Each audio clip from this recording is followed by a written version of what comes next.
Still see cars just like Kurt talked about. You see Ryan Blaney up there, or excuse me, it was Cindric in the 2, got tight and enabled that car, I think it's LaJoie, to get underneath of him right there. Off of an exact same port in a corner where you heard Kurt Busch talk about. Some of that could be that wind blowing down the back straightaway. And now that second group, 3 of the 4, one car peeled off, but 3 of the 4 have caught that first pack, and that's what they were looking for with this redesign. Atlanta Motor Speedway and their parent company, Speedway Motorsports, spent 10 months working with iRacing on different banking, different track widths, different simulations, trying to figure out what would provide the best racing and what would prevent one car from pulling away from a pack or from the rest of the cars. They didn't want cars strung out. They want this.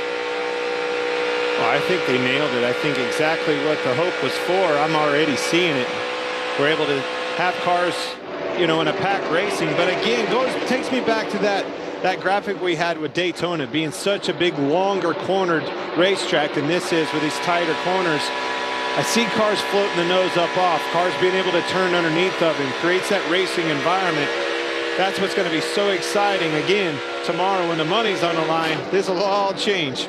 That hole that you just let go today, you're not going to let it go tomorrow. Now the width of the track will come into play. It is wider down the front straightaway, which is kind of D-shaped here, funneled into the corner.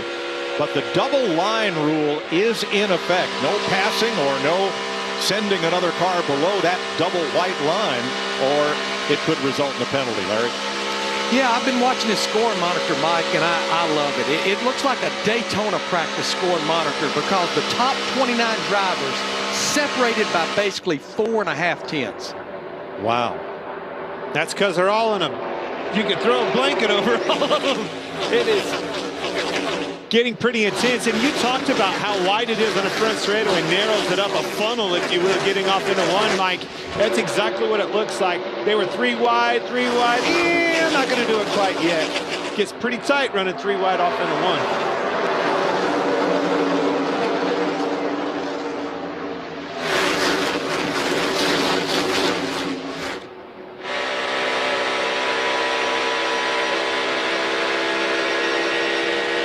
We listened in on William Byron and his team.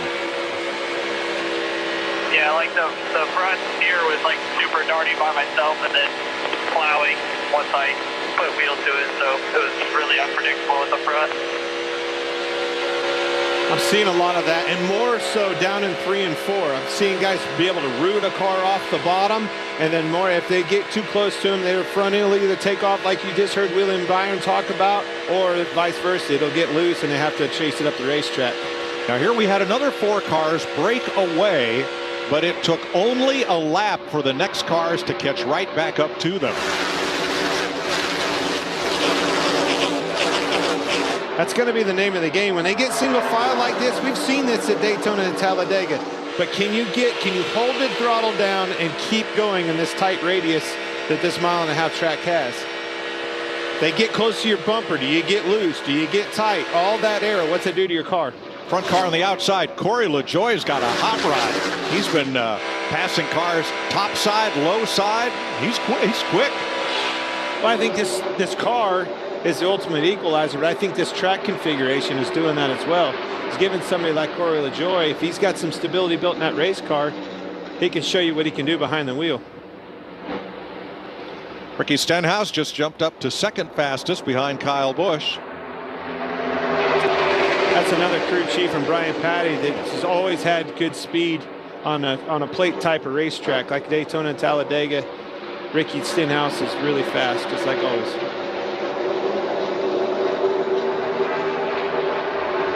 Starting to see some 3 wide, Larry. That Stenhouse is right in the middle of it too, just like we were talking about. Imagine that.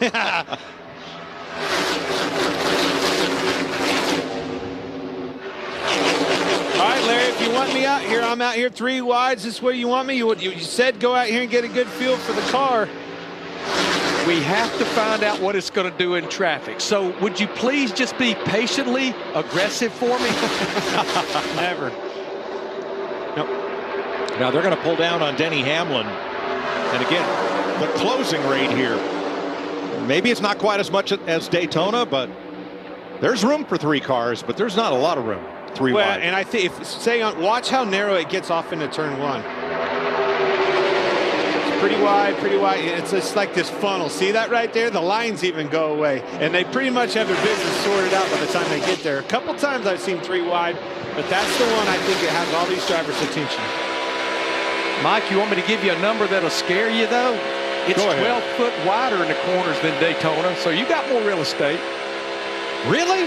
It is, yeah. 40 feet versus 28 at Daytona. I know it doesn't look like it. No, it doesn't. Got about a 25-mile-an-hour tailwind down the back straightaway. Hear him lifting